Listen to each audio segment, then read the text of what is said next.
नमस्कार दोस्तों, स्वागत है आपका अपने channel GS study with Raju भाई में। आज हम सिंधु घाटी सभ्यता के बारे में पार्ट 2 पर बात करेंगे। इससे हम पहले एक पार्ट पर बात कर चुके हैं। यदि आपने अभी तक उसको नहीं देखा है तो आप उसको देख लें, क्योंकि चीज़ें यदि आप एक तरफ से पढ़ते हैं, एक क्रम में पढ़ते हैं, तो आपको चीज़ें ज़्यादा समझ में आती हैं। और आज हम इसके पार्ट 2 पर बात करेंगे। तो चलिए शुरू करते हैं। सन 1931 में एन.जी. मजूमदार ने चनहुद्रों की खुदाई करवाई, जो मोहनजोदड़ो से 128 किलोमीटर की दूरी पर है। यह स्थान सिंधु नदी के किनारे पर है। यदि आपसे पूछा जाता है कि सन 1971 में मोहनजोदड़ो की खुदाई किसने करवाई, तो आप बताओगे एन.जी. मजूमदार ने करवाई। और पूछा जाए मोहनजोदड़ो के बीच में और चनहुद्रों के बीच की दूरी कितनी है, तो बताओगे आप 128 किलोमीटर की दूरी पर है, और यह सिंधु नदी के किनारे स्थित है। पिगट महोदय ने मोहनजोदड़ो और चनहुद्रों को एक विस्तारित का मतलब होता है बड़े साम्राज्य की राजधानी बताया है। इन्होंने बताया जो हमारा मोहनजोदड़ो था एक बहुत बड़ा साम्राज्य था, उसकी एक यह जुड़वा राजधानी थी बताया है। अब दोस्तों हम एक नोट की बात करेंगे। ये नोट कोई 1000 या 500 का नोट नहीं है दोस्तों। नोट है कि सिंधु घाटी की सभ्यता अथवा हड़प्पा सभ्यता 2500 ईसा पूर्व अपनी पूर्ण विकसित अवस्था में मानी जाती है। यानी आज से 25 वर्ष पूर्व तक यह कहा जाता था कि यह अपनी पूर्ण विकसित अवस्था में है। साहित्यिक स्रोतों तथा पुरातात्विक स्रोतों की तुलना के आधार पर भी यह पूर्ण विकसित अवस्था में मानी जाती है। जो हमें साहित्य ग्रंथ, हमें किताबें मिलती हैं, और जो हम पुरातात्विक खुदाई करने से हमें जो वस्तुएं प्राप्त होती हैं उनकी तुलना हम करते हैं, तब भी यह हमें पुरानी सभ्यता मिलती है। वैदिक काल के आधार पर 1500 ईसा पूर्व से 600 ईसा पूर्व यह निर्धारित होती है। हम जब वैदिक काल के आधार पर देखते हैं तो हमें 1500 ईसा पूर्व से लेकर के 600 ईसा पूर्व तक मिलती है। इस आधार पर हम कह सकते हैं कि यह सभ्यता भारत की सबसे प्राचीन सभ्यता है। प्राय यह माना जाता है कि सिंधु सभ्यता अथवा हड़प्पा सभ्यता एक कांस्य युगीन सभ्यता थी।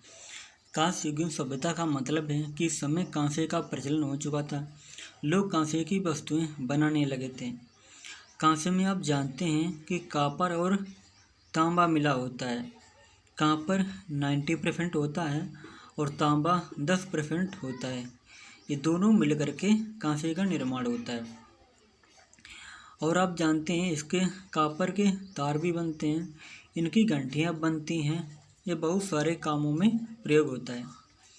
परंतु इसकी तालावादी का अत्यंत दुष्कर या कठिन कार्य यह है कि सभी विद्वानों ने इसकी अलग अलग तिथियां निर्धारित की हैं।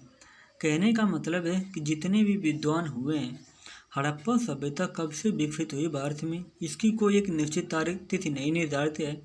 जितने भी विद्वान हैं, सभी विद्वानों ने अपने हिसाब से अपनी खोजों के अनुसार अलग अलग इसकी तिथियां निर्धारित की हैं। अब हम इनकी तिथियों की बात करेंगे। नंबर 1, सरजान मार्शल के अनुसार इस सभ्यता का समय 3250 ईसा पूर्व से 2750 ईसा पूर्व विद्यमान था।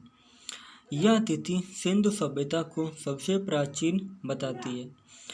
यदि ऑप्शन में कई सारे नाम दिए रखे हों, उनमें सरजान मार्शल का नाम हो और क्वेश्चन पूछा गया हो कि कौन से विद्वान ने सबसे प्राचीन तिथि बताई है, तब आप बताओगे सरजान मार्शल को चिन्ह करोगे, टिक करोगे आप। नंबर 2, अर्नेस्ट मैके ने सिंधु सभ्यता की तिथि 2800 से 2500 ईसा पूर्व बताई है। माधव स्वरूप वत्स ने इस सभ्यता की तिथि 2700 से 2500 ईसा पूर्व निर्धारित की है। आप अर्नेस्ट मैके और माधव स्वरूप वत्स की तिथि आसानी से याद रख सकते हैं, क्योंकि लास्ट में 2500 ईसा पूर्व दोनों तिथियों में है, और यहाँ पर 2800 2700 में 100 कम है, तो आप इसको आसानी से याद कर सकते हो। नंबर 4, सीजी गेंड के अनुसार सिंधु सभ्यता की तिथि 2350 से 1750 ईसा पूर्व बताई है। नंबर 5, सिंधु सभ्यता का सर्वाधिक परिणामकारी निर्धारण मार्टिमर व्हीलर को ही माना जाता है।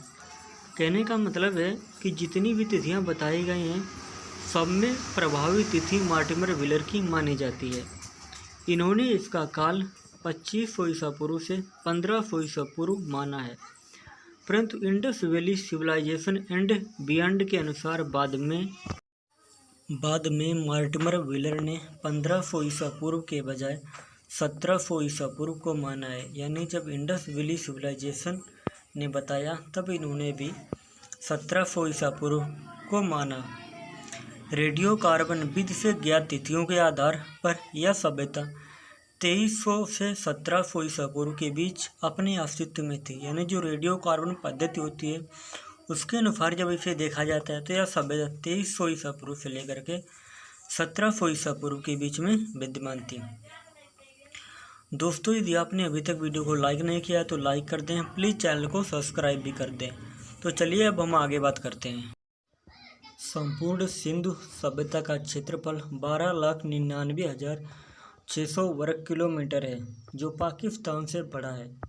यानी जो हमारी सिंधु सभ्यता थी वो इतनी बड़ी थी कि पाकिस्तान से बड़ी थी, जो आज भी पाकिस्तान से बड़ा है। इतने बड़े क्षेत्र में सिंधु सभ्यता फैली हुई थी। ये क्षेत्रफल आप याद रखें। इस समय मेसोपोटामिया और मिस्र की सभ्यता भी थी। यानी जिस समय सिंधु सभ्यता थी इसी समय मेसोपोटामिया और मिस्र की सभ्यता भी विद्यमान थी। सिंधु सभ्यता का आकार त्रिभुजाकार था। आप दोस्तों ने पूरा वीडियो देखा, इसके लिए आपका बहुत धन्यवाद। यदि आपको वीडियो से कुछ सीखने को मिला है तो लाइक कर दें, चैनल को सब्सक्राइब भी कर लें और अपने दोस्तों को शेयर भी कर दें। तो मिलते हैं आपको नेक्स्ट वीडियो में। नमस्कार।